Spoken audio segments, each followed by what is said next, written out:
Chris, we've spoken about creativity on several occasions before, and this year the theme is presence, emergence, and impact. Yeah. Now, what is your, how do you interpret presence, first of all, in terms of creativity? Well, I mean, I'm coming at it from a sort of communal point of view. The social and community aspects of creativity. I suppose a lot of the paradigms of creativity about the lone individual thinking things up from out of his brain, when everything that's being created is usually created in a social context. Mm-hmm. So, if you look at sort of individual geniuses, like, say, Robert Louis Stevenson as a writer, he would, if he came across a good piece of writing, he would actually copy it and go over it until he had mastered the style of the person he admired. And if you look at Bruce Miles Davis in his autobiography, says you have to play for a long time before you can sound like yourself. Mm-hmm. And then Shakespeare, of course, who pinched all his plots from either classical sources or historical chronicles, and then he transformed them into his own style. So there is that social context, but from how I approach it is I'm involved in kind of social activity, social activism, and I've been recently involved in two quite large projects with small beginnings, and it's what comes to me from the community. So out there in the community are usually the solutions to any of the problems one encounters. And if you take creativity to mean something that is brought into being that wasn't there before, then I've experienced that quite a number of times just within my social sphere. So I recently went to the Gather Cafe in Dudley, and they believe in this idea that if you bring people together doing simple tasks together, things start to emerge. And I talked to the woman who runs it, her name is Lorna Prescott, and she said to me, "Can you make jam?" And I said, "No, I don't know how to make jam, but I know someone who can." Mm-hmm. So usually out there in the community are skills and knowledge that can be utilized if only they can be brought together. And if you go down to Barking and Dagenham, that area in London, they operate on this principle that if you can actualize and activate the grassroots, you can bring into being lots of social enterprises that didn't exist before, but are there latent in the community. And if we just look at our health service, for instance, our health service is based on the principle that someone goes to an expert and says, "I'm broken, mend me," rather than saying, "I'm healthy, how do I continue to be healthy?" Because health is something that's there in the community, and unless there is good housing, good jobs, clean air, clean water, people won't be healthy. So everything that we do has a community aspect to it, and that includes our creative side. So the presence that we talk about is there already, if only we could tap into it. So I can give you an example if you like, but that's just a sort of preamble, if you like. That's right. So, yeah, as you say, everything is, well, the resources are present, and sometimes it's a question of making connections. That's right. And you talk about the emergence, like you put people together in a space and they have conversations, they make connections and things emerge. But sometimes it takes the presence of a facilitator to almost be a catalyst for things to emerge creatively. They might not actually physically do anything or say anything, but just their mere presence in that space causes creativity to emerge around them. Yeah, that's right. But the facilitator has to have faith in the process, that though they cannot they cannot foresee what's going to emerge, they have to believe that something will emerge and then recognize it once it does, and nurture it and encourage it. Yes, because also with emergence, because it is unforeseen, it's unplanned. Not everything that is unplanned and unforeseen that emerges will be beneficial. So it's That's also right. a question of discernment, isn't it? Of like, Yes. The impact that that emergence is going to have. So, for example, in the current coronavirus pandemic, a lot of things have emerged, and some of them have been very positive things, and others have been very negative things that have emerged, like the greater extent of domestic abuse, for example. That was unforeseen. We didn't know 3 months ago how the impact of the coronavirus would make an impact on all sorts of family relationships that have nothing to do with actually being infected with the virus, but it's as the emergent consequences of it. Well, it's exacerbating what was there already, but coronavirus has cut off people's escape routes, and people have to then adapt new behaviours to deal with this virus. And so, for instance, in Birmingham, the city council generated some grants for social enterprises to keep the wheels turning. So I'm involved with a gardening project, and we said what we would do is we would go around to people who are isolated, because that's another aspect of the virus, and who are by themselves, and help them to cope by giving them flowers and plants to nurture, and it gives them a focus and a structure to their day around plants. So we did that successfully, and we also alerted the social media. The local hospital where we're based in a hospital put us on their website, and we helped the frontline workers to benefit from this system by giving them free plants. So, as you say, there's two sides to the coin, but there is a positive side, but where people adapt and find out new ways of linking up, and keeping building community around people who have to self-isolate and cope with loneliness and lack of social interaction. That's right. I've very often heard people say that war and other crises brings out the best and the worst in people. And I suppose this current pandemic, that's shown the best and the worst in people as well, hasn't it? Yes, and there, but because we go down so many different adapted channels, we disregard other possible ways of behaving, and this has put human ingenuity to the test, and as humans we have risen to it on a lot of occasions, and there's lots of stories of heroism, adaptation, and dealing with this virus across the scale.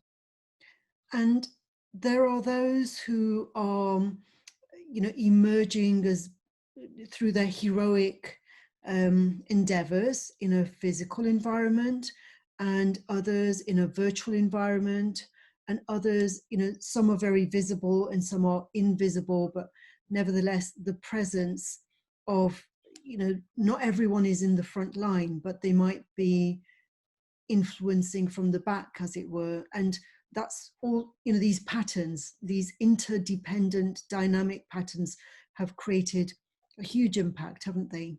Well, that's right. They've created new patterns, new avenues, and now we're talking about the new normal, aren't we? And the old normal, and it's made us more aware of how dependent we are on nature, and nature as the primal economy. And if we disregard the laws of nature, then we're going to head into a lot of trouble. So this pandemic is not a one-off; it's a warning that that viruses can jump species, and they're very vulnerable to viruses that we don't know their existence yet, but we'll soon find out. But Yes. we've had warnings before, but we Mm. haven't needed them. But this time it's shutting down a lot of activity. And the thing about this virus, just as an aside, is it only moves through people. People move the virus. And if we stop moving it and it's nowhere to go, it will die out. But we can't resist being together in crowds. And this virus loves crowds because it then moves around and moves through the population. But of itself, it is inert, doesn't move. It's only people that move it. I don't think this message has been augmented well enough and is loud enough for people to hear. And as you said earlier, it's not going to be the last virus, No. So, but what it's demonstrated is our interdependence, and it's also exposed the family relationships in terms of the strength of family relationships. And I suppose when people are living in different countries, like a few months ago, that wasn't an issue because you could just get on a plane and go and see your family members. But now that that is no longer a possibility, especially even if it's a question of going to France, it might not be a possibility if France is in lockdown. So what I'm saying there is it's exposed the distance factor that in the past families would tend to stick together, but now they're dispersed all over the world, and we can't take it for granted that we will be able to see our loved ones by just getting on a flight. No, we're going to have to redesign everything.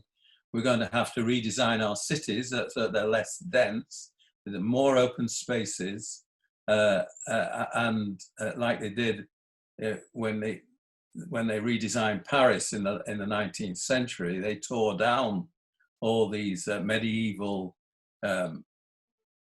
structures where people live close together and spread disease. So we've got to find ways in which we're not going to spread disease. So travel will have to be more cautious, and there'll have to be barriers put up to stop people moving around so easily. But also, we do know that if one country is being overwhelmed by the virus, it means none of us are safe. And even though, say, New Zealand manages to suppress it, or Japan, or wherever, so long as this virus is in America, for instance, or in South America, none of us are going to be free from it. So you're right, it's got international implications as well as local implications. But it will generate a new way of thinking, a new relationship with nature, a new respect for nature, and this is again how we'll have to adapt. And in your phrase, we have to be present to the virus, and we have to find ways of accommodating it in our lives. And do you think that the presence of this virus and the fact that so many people have been in lockdown and shielding for at least 3 months and relying on strangers to do the shopping for them because their family members are so far away? I remember seeing this video that went viral. It was an old man in India, and the police brought him a parcel of food or something, and he had children, but they were all abroad, so there was no one actually at home to be able to do anything for him. And so do you think that this will lead to an emergence of a new way of thinking about family structures and where we choose to live, whether we're going to relate to our family virtually or whether we're going to choose to live closer to them?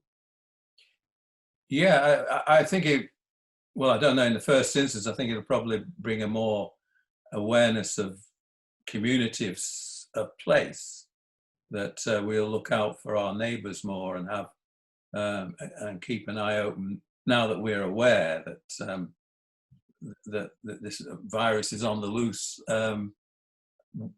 It's difficult to know about family because in this country we in the English, as you would say, the people with a traditional British background have always gone with the nuclear family, whereas in Italy there's very much still a 3-generation family, with the grandparents living with the mother and father and the children, and with the Asian and possibly the Afro-Caribbean community, there's the 3-generation family. So it's a more intense relationship, whereas the British tend to be more scattered. And I think same in the USA, the Anglo-Saxon tends to be more of a nuclear family living away from grandparents and uncles and aunts. So it's the traditions, I think, and I don't think that's going to change very quickly. Yeah, so this emergence and the impact, it has an impact on everything in terms of the environment, ecologically, and also our culture to an extent. I mean, going by like what happened after the war, and we can compare this pandemic with maybe 100 years ago when like there was the Spanish flu, but it seems as though the Spanish flu didn't seem to have made, although millions of people died, it doesn't seem to have transformed culture very much, like when we look back. No, that's true. Yes, there's not much reference to it, is there, in human memory? I mean, we know there was this disaster after the First World War, but it seemed to just go away. And of course, this virus doesn't seem. They thought it was flu-like, but it has other properties that transcends flu, and seems to. We don't quite know. We know some of its effects, but we're a bit puzzled by others. And some people get over it quickly, and others it puts them at death's door, or it kills them, or in others it gives them symptoms that go on and on and on. We just don't know why, and that's a big unknown. But I think the Spanish flu was influenza, and I think we got on top of it. We got a vaccine for it, and we're working on a vaccine on this one, but it's still not there. Yeah, but I think millions of people died, even though the vaccine might have been produced. And with this, like, even if we produce a vaccine for this, as we said earlier, there will be another virus for which we don't have a vaccine. So it's always playing Yeah. catch up. And when we look at society, and after the Second World War, there was an emergence of a transformation of society. People related, the culture was influenced, wasn't it, after the Second World War? Like, Yeah. when we look at the 50s and the 60s, there was a shift in paradigm. Do you think that this coronavirus pandemic has led to an emergence of new ways of seeing and new paradigms? Well, as always with these things, there are the sort of the people who get it, but there are people who are still died in traditional ways of doing things. So they think, well, we'll just carry on as normal after this is over. So the assumptions are that this virus is going to go away, and then we'll all be back again to our old ways. But there are others who realise that we can't go back to the old ways. That lessons have to be learned, and I think the jury's out at the moment what those particular lessons are. But I'm, for instance, I live by Edgbaston Reservoir, and I'm part of a group called the Friends of Edgbaston Reservoir, and we sort of appreciate the beauty of the reservoir and the tranquility it provides. It's a local nature reserve. The council are strapped for cash, so they want to get the reservoir to pay for itself. So some of the solutions they've come up with are, let's commercialize it. Let's have boats on the lake and all sorts of things that have gone against everything that the reservoir is. But they can't see a way of paying for it as a local amenity. So we got together and we've formed a consortium to provide the council with other ways of thinking. So the council now have a green agenda, but it's not pervading the whole council. So there's some people who want to make Birmingham what they call a biophilic city, because Birmingham has lots of green spaces, lots of trees, probably more trees than inhabitants, and they want to make it the city of the tree, and they appreciate that that when this pandemic is over, people will want to have an awareness of the green economy, of getting away from the a carbon-based future, and one that uses natural resources more. So we incorporated all that into our thinking, and it's and seeing the reservoir as a kind of showcase for the future. But the old thinking is, well, let's put some houses on the reservoir and get a developer in who can then get profit from people who want that lovely natural rural background every morning when they wake up, and then the developer will give us money that'll keep the reservoir going, and that's the kind of trickle down effect of 20th century economics. We're trying to say no. The local community should have a say in what goes on, and you're in danger of spoiling this resource. I mean, I'm simplifying all this, and I don't want to misrepresent the council, but those are the options that are possible. But we're saying that the new normal is going to be much more based on the green economics, and wind power, and solar power, solar energy, geophysical energy. So it's where we're going now, and there's still this tussle between the old traditional carbon-based economy versus the new economy that respects the earth, and and the one world solutions and circular economy, where you recycle our materials and our resources, rather than trying to create new resources from the earth, which isn't able to sustain that. So that's really interesting. So it's as though we're becoming more sensitive to the presence of nature. Yeah. There's only one economy at the end of the day, and that's the natural economy. Because if we ruin that, if we pollute the air, and if we pollute the sea, and if we poison our water supply, then we're doomed. And as someone once said to me, try holding your breath while you're counting your money if you don't think the environment matters. Oh, yes, that is a very powerful metaphor, isn't it? Yeah. Yeah.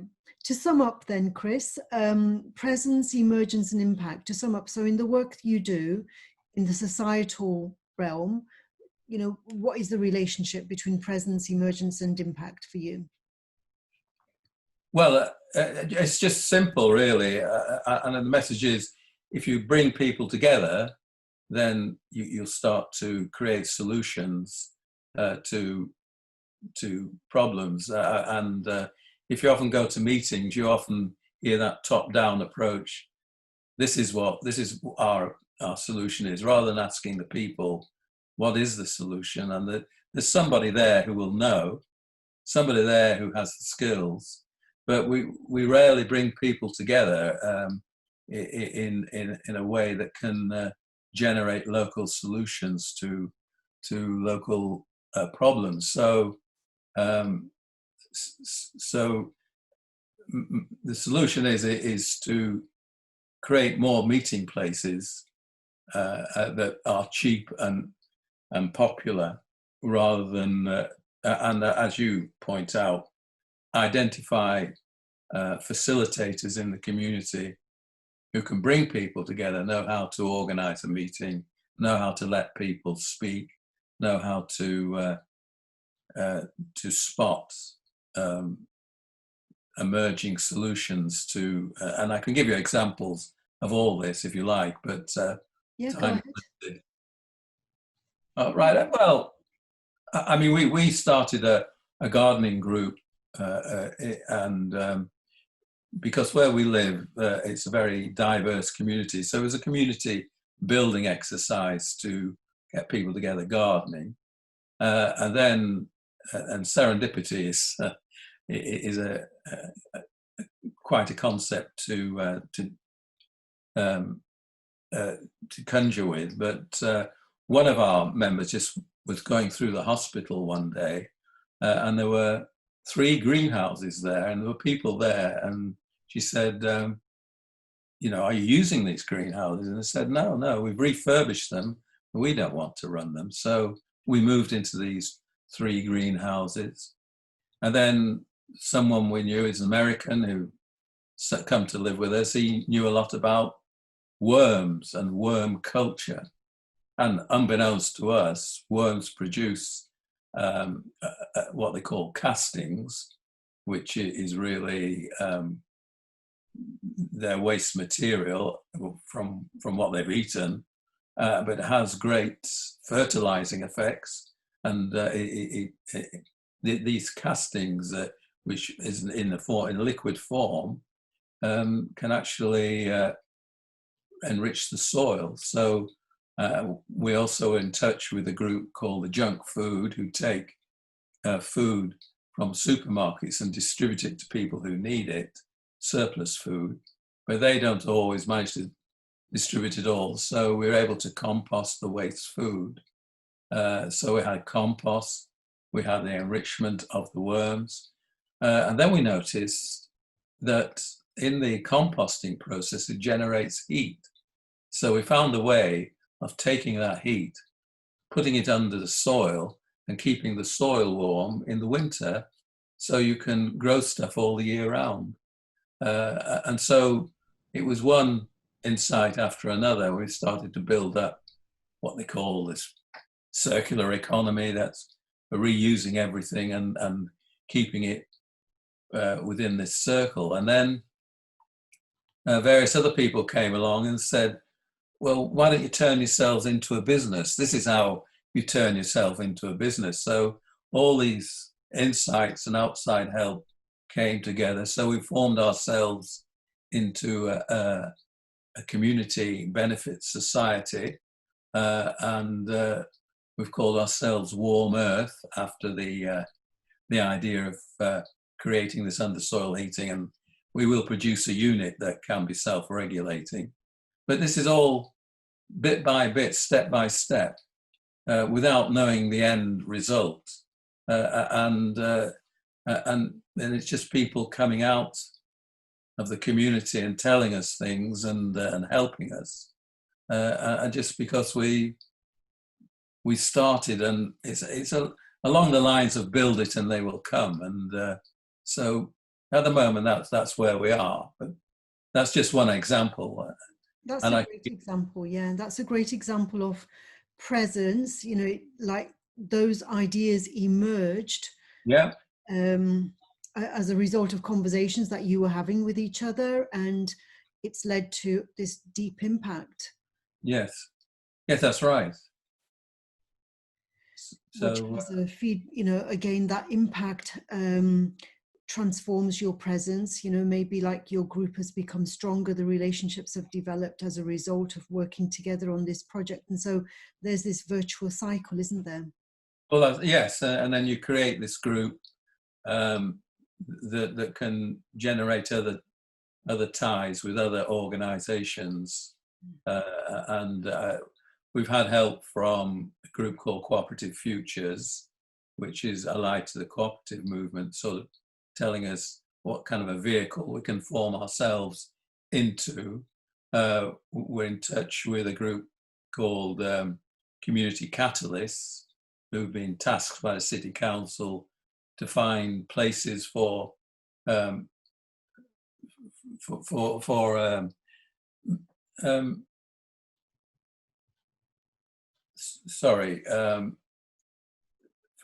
just for people who are attending vocational colleges, who need somewhere to go during the day and, you know, have some instruction. So we just by creating this group, then other groups start to relate to us. We're also connected to our local surgery, and we've built raised beds in the surgery grounds for the patients to start their own gardening groups. And so, you know, it has a knock-on effect. Right. Yeah. So your presence becomes, you know, expands, and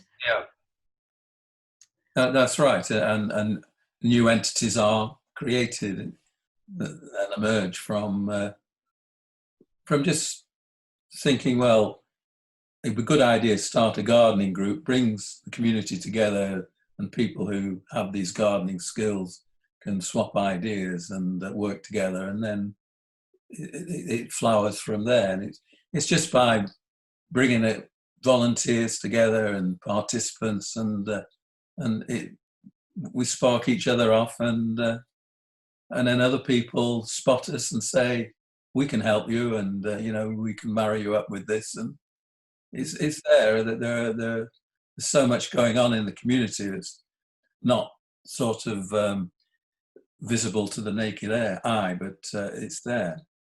Well, you see, so many people complain about losing their jobs, and, you know, and the rising kind of unemployment rate, and there's so much work to be done in the community. There's just so much work that needs to be done, and work that can be created in the same way that you discuss here.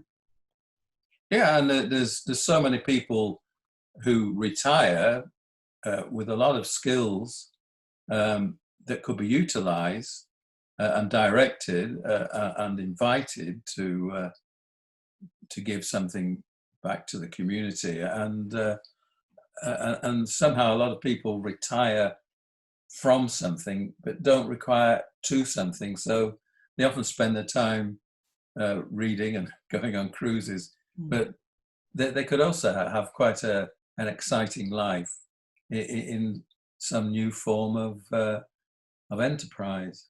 Yeah, well, a lot of people wait until they retire to be creative. You know, they're putting. That's true. Retire early, yes. Yeah. Okay, well, Chris, it's been such a pleasure speaking with you, and Yeah. hopefully I'll speak to you again very soon. Okay, thank you, Jesvir.